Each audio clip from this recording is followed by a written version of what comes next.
আল্লাহ রাব্বুল আলামিন বলেন, আমি মানুষ এবং জিন জাতিকে সৃষ্টি করেছি একমাত্র আমি আল্লাহর গোলামি করার জন্য। নামাজের মাধ্যমে আল্লাহর গোলামি হয়, রোজার মাধ্যমে আল্লাহর গোলামি হয়, যাকাতের মাধ্যমে আল্লাহর গোলামি হয়, হজের মাধ্যমে আল্লাহর গোলামি হয়। ও বন্ধু, আল্লাহ মানা নবী মানা নয়, নবী মানলেই আল্লাহ মানা হয়।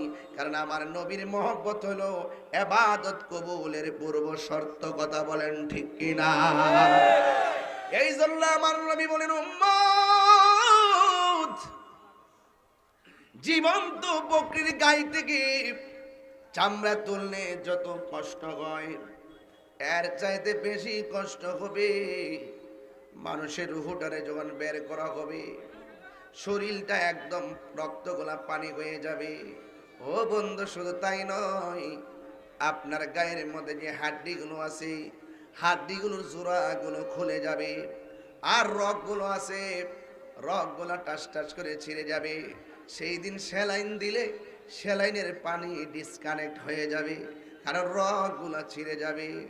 বেলুনের মধ্যে দিকে যদি সুতা কেটে যায়, ঘুরিয়ার ফিরে আসে না। ঠিক এমন ভাবে গায়ে থেকে যদি চামড়াগুলোর ভিতরে যে রগগুলো আছে যদি ছিঁড়ে যায়, রক্ত চলাচল সব পানি হয়ে যায়, ভিতরে রক্তক্ষরণ হইতে হইতে পানি হয়ে যায়।